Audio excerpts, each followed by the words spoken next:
تو ایسے ایسے دنیا میں ظلم ہوئے کہ بھائی اگر مر کے سب ختم ہو جاتا ہے تو پھر تو وہ جنہوں نے ظلم کیے ٹھیک کیا بالکل، جس کی لاٹھی اس کی بھینس. اور دنیا میں آپ کو ایسے اچھے اچھے لوگ بھی ملیں گے جنہوں نے بہت بڑی بڑی قربانیاں دی ہیں اپنے قوم کی خاطر، انسانیت کی خاطر. تو مر کے وہ بھی کیا ہو گئے؟ مٹی، بس ایک آنکھ بند ہوئی، ختم. اللہ فرماتے ہیں ما لکم کیف تحکمون، تمہیں کیا ہو گیا، کیسی باتیں کرتے ہو. سورہ قلم میں ام نجعل المتقین کالفجار، نیک آدمی اور برا آدمی مر کے مٹی ہو کے ختم ہو جائیں گے اور سب برابر ہو جائیں گے. ما لکم، اللہ کا انداز دیکھو کیسا ہے. اللہ فرماتے ہیں ما لکم، کیا ہو گیا. جیسے یہ آج کل جو ایتھیسٹ ہیں نا، ان کے بڑے کلپ آ رہے ہیں مارکیٹ میں. اچھا گوروں میں یہ کم ہے، پاکستانی، انڈین اور بنگلہ دیشی جو ہے نا، وہ جب باہر ملک جاتے ہیں نا تو وہ ذرا لبرل بننے کی کوشش کرتے ہیں. وہ پھر جو مذہب کے مخالف ہوتے ہیں تو وہ تمام حدود توڑ دیتے ہیں. تو وہ ایتھیزم کو بہت پھیلاتے ہیں اور پھر بلا وجہ بائیولوجی کی پیچیدہ جو نظریات ہیں اور جو ہے نا وہ میڈیکل سائنس کی کتابوں کے حوالے، ایک آسان چیز کو پیچیدہ بنانے کی کوشش ہوتی ہے بھرم میں لینے کے لیے کہ سامنے والا سمجھے کہ بہت بڑا کوئی فنٹر ہے. حالانکہ یہ تو 2 اور 2 4 کی طرح ایک بات ہے کہ مادہ خود سے وجود میں، بولو بھائی، نہیں آ سکتا. اس کے لیے کوئی ڈاکٹر کی یہ کسی سائنسدان سے پوچھنے کی ضرورت نہیں ہے. وہی میں نے ایک دفعہ کہا تھا نا کہ پانی اتنا پینا چاہیے جتنی پیاس لگے.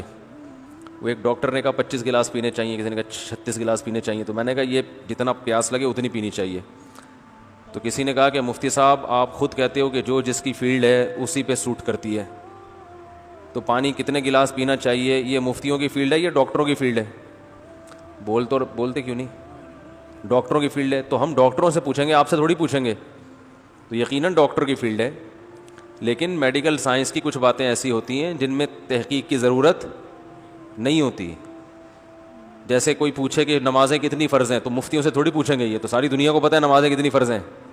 بلکہ کوئی مفتی اگر یہ کہے کہ 6 فرض ہیں تو وہ مفتی رہے گا ہی نہیں. کوئی کہتے 4 فرض ہیں تو بھائی تو یہ تو اسلامی کا انکار کر رہا ہے.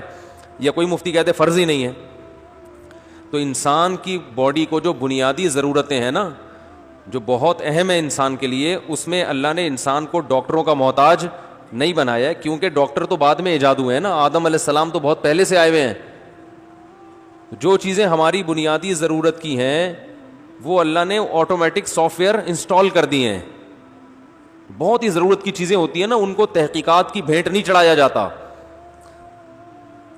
روٹی کب کھانی ہے کب نہیں کھانی، بھائی بھوک لگے گی تو کھا لو، تو جب ضرورت ہوگی تو باڈی خود بتائے گی نا. تو پیاس کتنا، کب پانی کب پینا ہے، جب باڈی، پانی ایسی چیز ہے باڈی خود بتائے گی کہ بھائی پیاس لگ رہی ہے. جب جسم میں کمی ہوگی تو اگر ڈاکٹروں کے یہ شعبہ ہوتا نا تو پھر لوگ پانی پینے کے لیے ڈاکٹروں سے رابطہ کرتے. ایک ڈاکٹر اناڑی ہوتا، اس نے 25 گلاس کہہ دیے، ضرورت 36 کی تھی، ٹھیک ہے نا، تو ایک مصیبت میں پڑ جاتے لوگ. تو اللہ نے انسان کو زندہ رکھنا ہے تو انسان کو کہا بھائی یہ جو بیسک چیزیں ہیں یہ باڈی خود ہی بتا دے گی، جب بتائے تو کر لینا. اس میں انسان مجبور ہو جاتا ہے کیونکہ سانس، اب دیکھو سانس کی مثال، آکسیجن کتنی لینی ہے، جتنی چاہیے نا خود بخود پھیپھڑے پھولتے رہیں گے اور دبتے رہیں گے. جتنی چاہیے وہ لازمی آپ کو، آپ کی باڈی میں جائے گی وہ، کیونکہ یہ بیسک چیزیں ہیں ہماری صحت کے لیے. تو فطرت کا، نیچر کا کوئی آلٹرنیٹ نہیں ہوتا. بلکہ ڈاکٹر اگر نیچر کے خلاف بات کرے تو وہ ڈاکٹر ہی نہیں ہے. اچھا ڈاکٹر ہوگا، آپ اس سے پوچھیں گے پانی کتنا پینا ہے، وہ کہے گا باڈی آپ کو خود بتا دے گی. میڈیکل سائنس یہی کہتی ہے جتنا پانی چاہیے باڈی، بولو نا بھائی، خود بتاتی ہے، باڈی خود بتائے گی. وہ صحیح ڈاکٹر ہوگا، اس کا مطلب اس کی ریسرچ ہے. ریسرچ یہی ہے کہ بھائی یہ جو نیچر ہے نا وہ تو سب سے بہترین گائیڈ کرتی ہے. گائیڈنس جو ہے نا سب سے بہترین انسان کو کہاں سے ملتی ہے؟ نیچر کی طرف سے. وہ خود بتا دے گا کہ بھائی جتنا بھوک لگ رہی ہے اتنا کھاؤ، جتنی پیاس لگ رہی ہے اتنا پیو. ہاں یہ ضرور ہے کہ کچھ ہم حماقتیں کر کے ایسی حرکتیں کرتے ہیں، جیسے چائے جو زیادہ پیتے ہیں، کافی پیتے ہیں تو پانی نکل جاتا ہے اور پیاس لگتی نہیں ہے. تو یہ فطرت کے خلاف ہم نے ایک آرٹیفیشل چیز داخل کی نا باڈی میں، اس سے یہ ہوتا ہے کہ جتنی پیاس لگنی چاہیے اتنی لگ نہیں رہی ہوتی، تو پھر جسم میں پانی کی کمی ہو جاتی ہے. تو پھر ایسے موقع پہ ڈاکٹر کہتے ہیں کہ پانی زیادہ پیو، کیونکہ جتنی تمہیں پیاس لگنی چاہیے وہ لگ رہی نہیں ہے، اس کی وجہ تمہاری اپنی حماقتیں ہیں. لیکن نارمل جو انسان لائف گزارتا ہے وہ باڈی خود بتاتی ہے کہ صبح صبح اٹھ کے 25 بعض لوگ 6 گلاس پانی پینے، وہ 4 گلاس پانی پی رہا ہے، تو یہ بھی بیوقوفی کی بات ہے. صبح اٹھ کے اچھے بچوں کی طرح، کوئی دنیا میں جانور دیکھا صبح اٹھتے ہی پانی پینا شروع کر دے؟ کچھ بھی نہیں ہے. صبح اٹھ کے اچھے بچوں کی طرح بھوک لگ رہی ہے تو کھاؤ، نہیں لگ رہی تو نہیں کھاؤ.